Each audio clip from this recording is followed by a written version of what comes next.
अविनाश सुबह उठा नहीं तो मुझे चिंता होने लगी। मैं अविनाश को उठाते हुए उसके माथे पर हाथ रखा।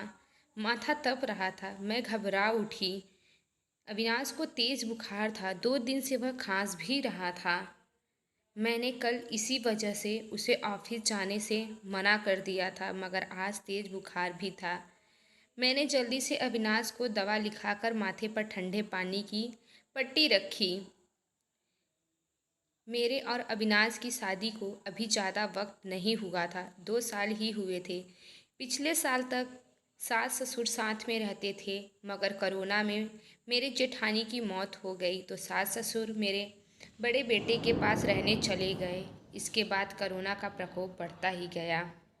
पिछले कुछ समय से टीवी चैनल पर दिल्ली के अस्पतालों में कोरोना से जूझने वालों की हालत देखकर मैं परेशान हो गई। वहीं वेंटिलेटर भी तो कहीं ऑक्सीजन नहीं, मरीजों को अस्पतालों में बेड तक नहीं मिल रहा था। ऐसे में अब उनका क्या होगा, यह सोचकर मैं कांप उठी। जल्दी से मैंने माँ को फ़ोन लगाया। माँ, अविनाश को बहुत तेज़ बुखार है, क्या करूँ? बेटा, यह समय ही बुखार का चल रहा है।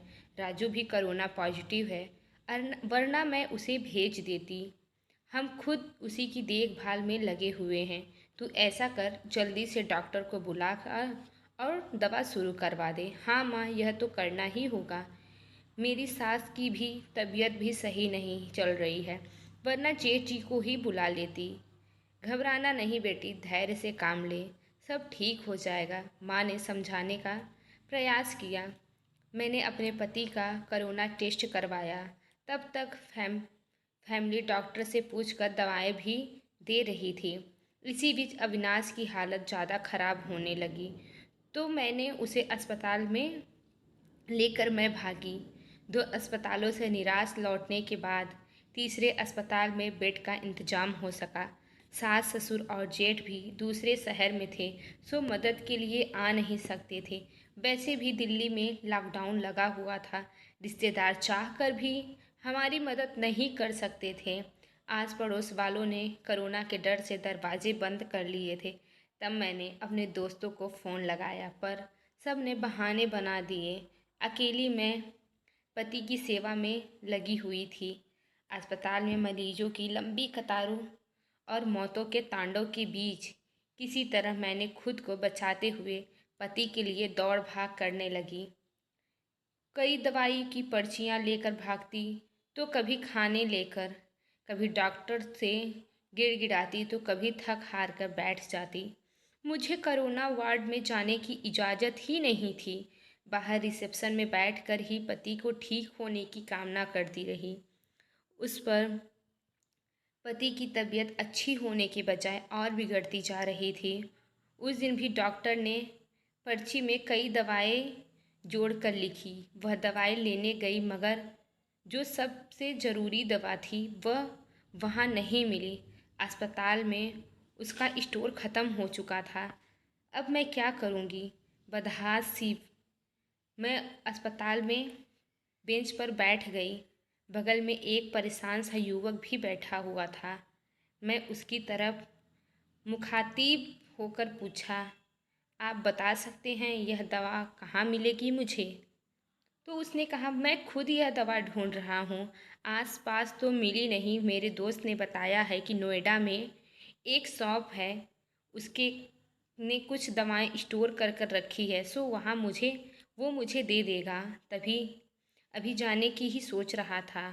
पर्ची लाइन में मैं अपने साथ आपके लिए भी दवा ले आता हूँ। बहुत मेहरबानी होगी। सुबह से इसके लिए परेशान हो रही थी। पसीना पोंछते हुए मैंने कृतज्ञ स्वर में उससे कहा, मेहरबानी की कोई बात नहीं है, इंसान ही इंसान के काम आता है। बस इतना शुक्र मनाइए कि दवा वहाँ मिल जाए। कहकर वह इंसान चला गया। करीब 2-3 घंटे बाद लौटा तो उसके चेहरे पर परेशानी की लकीर के बावजूद खुशी थी। यह लीजिए, बड़ी मुश्किल से दवा मिली, मगर मिल तो गई, यही बहुत है। बहुत बहुत शुक्रिया। कितने की है?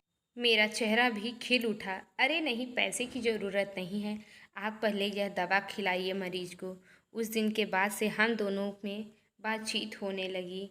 वह अपने भाई की देखभाल में लगा था और मैं अपने पति के लिए दौड़ भाग कर रही थी। दोनों का दर्द एक सा ही था। मैं जब भी व्यथित होती तो उसके कंधे पर सिर रखकर रो लेती। कोई चीज़ लानी होती तो प्रतीक लेकर आता, मुझे घर छोड़कर आता। धीरे धीरे तकलीफ़ के इन दिनों में दो अजनबी एक बंधन में बंधने जा रहे थे। उनके बीच एक अजीब सा आकर्षण भी था जो दोनों के इस बंधन को ऐसे मजबूत बना रहा था। एक दिन अविनाश का ऑक्सीजन लेवल काफ़ी घट गया। अस्पताल में ऑक्सीजन सिलेंडर नहीं था। तब प्रतीक ने यह जिम्मेदारी अपने ऊपर ले ली। पूरे दिन कड़ी धूप में गर्मी में लाइन में लग कर आखिर ऑक्सीजन सिलेंडर लेकर ही लौटा था। उस दिन मैंने पूछा था, आप मेरे लिए इतना कुछ कर रहे हो, इतना ख्याल रखती हो, मगर क्यों? मैं तो आपकी कुछ नहीं लगती, फिर बताओ ऐसा क्यों कर रहे हो? पहली बात, हर क्यों का जवाब नहीं होता। तो दूसरी बात, हम दोनों हमसफ़र नहीं तो क्या हुआ, हमदर्द तो है ना। आपके दर्द को मैं बहुत अच्छे से महसूस कर सकता हूँ। आपकी तकलीफ़ देखकर मुझे दुख होता है। बस किसी भी तरह आपकी मदद करना चाहता हूँ। एक अनकहा सा मगर मजबूत साथ महसूस कर रही थी। गमों के बीच मुस्कुरा उठी थी। धीरे धीरे अविनाश की तबीयत और भी बिगड़ती गई। उसको वेंटिलेटर पर रखा गया। अस्पताल में वेंटिलेटर की भी कमी हो गई। कोई वेंटिलेटर खराब हो गया था। बदहताश सी मैं प्रतीक को फ़ोन लगाया तो पता चला कि उसके भाई की भी शिफ्टिंग कहीं और हो गई है। आप चिंता ना करो, मैं अपने भाई को जिस अस्पताल में लेकर आया हूँ आपके पति को भी वहीं लेकर आऊँगा। वहाँ वेंटिलेटर की सुविधा है और डॉक्टर्स भी अच्छे हैं। प्रतीक ने उसे ढांढस बंधाया और फिर जल्दी से शिफ्टिंग की सारी व्यवस्था की। शाम में सब निपट गया तो प्रतीक का हाथ पकड़कर रुद्ध गले से मैं इतना ही कह सकी, आप नहीं होते तो मेरा क्या होता। मैं नहीं होता तो कोई और होता। अच्छे लोगों की मदद करने के लिए कोई ना कोई आ ही जाता है। ऐसा नहीं है प्रतीक जी। मैंने अपने दोस्त पड़ोसी और परिजनों सबको देख लिया। इस कठिन समय में कोई भी मेरे साथ नहीं खड़ा रहा। केवल आप ही हैं जो 4-6 दिन पहले तक मैं जानती भी नहीं थी। आज लगता है ऐसे आपके बिना रह नहीं सकती। मेरी बात सुनकर प्रतीक ने एक अलग ही नज़र से मेरी तरफ देखा और फिर मुस्कुरा कर चला गया। मेरे भी दिल में अजीब सी बेचैनी होने लगी। मैं सोचने लगी कि प्रतीक का साथ इन परेशानियों के समय भी कितना सुकून देता है। अस्पताल में मरीजों के रिश्तेदारों की भाग दौड़ और परेशानियों के बीच भी मैं चंद लम्हे बस केवल प्रतीक के बारे में ही सोचती रही। इसी तरह 2-3 दिन और गुजर गए। अविनाश की हालत काफ़ी गंभीर हो गई। फिर एक दिन सुबह सुबह मुझे सूचना मिली कि आपके पति की मृत्यु हो गई। एक पल के लिए ऐसा लगा जैसे मेरा मेरा सब कुछ अधूरा रह गया। बस कुछ नहीं हुआ। प्रतीक ने जितना हो सका उतना धैर्य बंधाया। कोरोना की वजह से वह पति के शव को अपने घर तक नहीं ले आ सकती थी। लॉकडाउन हो गया था। घर वालों का आना जाना ठीक नहीं था। मुझे समझ नहीं आ रहा था पति का अंतिम संस्कार मैं कैसे करूं। इस वक्त भी प्रतीक ही मेरे काम आया। मुश्किल की इस घड़ी में सबसे पहले उसने मुझे शांत कराया। फिर मेरे पति को शमशान तक ले जाने का सही इंतजाम कराया। मेरे साथ वह शमशान तक गया, फिर मुझे घर छोड़ने आया। मैं लगातार रो ही रही थी। मेरे हाथ पैर कांप रहे थे। प्रतीक समझ रहा था कि इसकी तबीयत खराब है, वह अकेली है, सो अपने खाने पीने को लेकर लापरवाह रहेगी तो उसकी तबीयत खराब हो जाएगी। तब प्रतीक ने हाथ पैर धोकर अपने कपड़े बदल कर मेरे घर की रसोई में प्रवेश किया और वहाँ सबसे पहले चाय बनाई। मेरे साथ खुद भी बैठकर चाय पिया। फिर मुझे नहाने के लिए भेज दिया और खुद दाल चावल बनाने लगा। मुझे खाना खिलाकर मेरे लिए सब्जी दूध फल आदि का इंतजाम कर कर वो घर वापस लौट गया। 2-3 दिन बाद जब मैं थोड़ी सामान्य हुई और पति की मौत के सदमे से बाहर उभरी तो मुझे प्रतीक की याद आई। प्रतीक मेरे लिए अपनों से बढ़कर था, मगर मुझे पता नहीं था कि वो इस वक्त है क्या जॉब करता है। बस एक फ़ोन नंबर था। मैंने फ़ोन मिलाया तो फ़ोन बंद आ रहा था। मैं घबरा उठी। प्रतीक से संपर्क करना चाहती थी मगर ऐसा न हो सका। 2-3 घंटे मैं लगातार फ़ोन ट्राई करती रही मगर फ़ोन बंद ही आ रहा था। मुझसे रहा नहीं गया। कुछ सोचकर मैं उसी अस्पताल में पहुंची जहां मेरे पति और प्रतीक का भाई एडमिट थे। मैं रिसेप्शन एरिया में घूम घूम कर प्रतीक को खोजने लगी क्योंकि अक्सर दोनों वहीं बैठते थे। फिर मैं उसे खोजती हुई कैंटीन में पहुंच गई। इस तरह चक्कर लगाया मगर प्रतीक कहीं नज़र नहीं आ रहा था। थक हार कर वापस रिसेप्शन एरिया में मैं बैठ गई। सोचने लगी अब क्या करें। तभी मुझे वहाँ की नर्स मिली जिसे से मेरी अच्छी जान पहचान हो गई थी। मेरे पति की देखभाल वही नर्स करती थी। मैं उसे अक्सर अम्मा कहकर पुकारती थी। नर्स ने प्रतीक को भी उसके साथ कई बार देखा हुआ था। मैं दौड़कर नर्स के पास गई। दुखी स्वर में नर्स से कहा, सॉरी बेबी, तुम्हारे पति को हम बचा नहीं पाए। जो लिखा था वह हो गया। पर यह बताओ अम्मा, आप प्रतीक आपको प्रतीक याद है ना, जो अक्सर मेरे साथ रहता था? उसके भाई का इलाज चल रहा था। हाँ बेबी, उसके भाई की भी मृत्यु हो गई। वह खुद भी एडमिट है। उसे भी कोरोना हो गया। और जानती हो बेबी, वह तेरे पति वाले बेड पर ही है, बेड नंबर 12-5 में।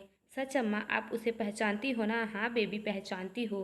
तेरी बहुत हेल्प करता था वह वो अब उसकी हेल्प करने वाला कोई नहीं है, अकेला है वह। मैं हूं ना अम्मा। अब उसके लिए किसी चीज़ की ज़रूरत पड़ेगी तो मुझे बताना। मैं उसके लिए अटेंड रूम से अपना नाम लिखवा देती हूँ। ठीक है बेबी, मैं बताती हूँ तुझे। इसके बाद मैंने पूरे मन से प्रतीक की सेवा में लग गई। उसके लिए घर का खाना, फल, दवाएं लेकर आना, इसी तरह जिम्मेदारी अपने ऊपर लेना, डॉक्टरों से उसकी बातचीत की हर वक्त जानकारी लेते रहना। जैसे काम वह पूरे उत्साहित से कर रहा था, उसी बीच प्रतीक की हालत बिगड़ी और उसे आईसीयू में ले जाने की ज़रूरत पड़ गई। इसके लिए अस्पताल के क्लर्क ने मुझसे अगले एक फॉर्म भरवाया। उसमें मरीज के साथ क्या संबंध है वह लिखने का हस्ताक्षर था। मैं कुछ पलों के लिए सोचती रही कि मैं क्या लिखूं। फिर मैंने खाली जगह पर पत्नी लिखकर साइन कर दिया। कल्प को कागज थमाकर मैं खुद ही मुस्कुरा उठी। 2-3 दिन तक आईसीयू में रहकर प्रतीक की हालत में सुधार आया। उसे कोविड वार्ड से वापस शिफ्ट कर दिया गया। 7-8 दिनों तक लगातार सुधार होने और रिपोर्ट निगेटिव आने के बाद उसे डिस्चार्ज भी कर दिया गया। इतने दिनों तक मैंने भी अपना खाना पीना और नींद भूलकर दिन रात प्रतीक की सेवा में लगी थी। डिस्चार्ज वाले दिन मैं बहुत खुश थी। मैंने सीधा अपने घर के लिए कैब बुक किया और प्रतीक को लेकर अपने घर आ गई। प्रतीक ने टोका तो मैं थोड़ी शरारती अंदाज में जवाब दिया। मैंने फॉर्म में एक जगह यह लिख कर साइन किया कि मैं तुम्हारी पत्नी हूँ और इसीलिए अब मेरा और तुम्हारा घर अलग अलग नहीं बल्कि एक ही होगा। मगर हम लोग क्या कहेंगे? लोगों का क्या है प्रतीक? जब मुझे ज़रूरत थी तो क्या लोग मेरी मदद करने के लिए आए थे? नहीं ना। उस वक्त तुमने मेरा साथ दिया। अब मेरी बारी है। इसमें गलत क्या है? तुम थोड़े ठीक हो जाओ, फिर सोचेंगे कि क्या करना है। मैंने अपना फैसला सुना दिया। करीब 10 दिन मैंने जी भरकर प्रतीक का ख्याल रखा। हर तरफ से उसकी सेहत पहले की तरफ बनने लगी। खुश रहने का प्रयास करती रही। मैं कुछ संयुक्त परिवार से संबंधित रहती थी। ससुराल में धन संपत्ति की कमी नहीं थी। यह घर भी पति के बाद उसके नाम हो चुका था। पति ने मेरे लिए काफ़ी संपत्ति और गहने भी छोड़ दिए थे। बस एक हमसफ़र की कमी थी जिसे प्रतीक पूरा कर सकता था। उस दिन शाम मैंने प्रतीक के हाथों को हाथ पर रखा। जो बात मैंने अनजाने में ही उस फॉर्म में लिखा था, क्या उसे हकीकत का रूप दे सकते हैं? क्या मैं तुम्हें अपने हमदर्द के साथ साथ एक हमसफ़र के रूप में स्वीकार कर सकती हूँ? मुझे लगता है कि मेरी अब यह बात सुनकर फिजूल है। मतलब यह कि तुम ऑलरेडी मेरी हमदर्द और हमसफ़र बन चुकी हो। हम हमेशा साथ रहेंगे। तुमसे बढ़कर कोई और मेरा ख्याल नहीं रख सकता। यह कहकर प्रतीक ने मुझे गले लगा लिया।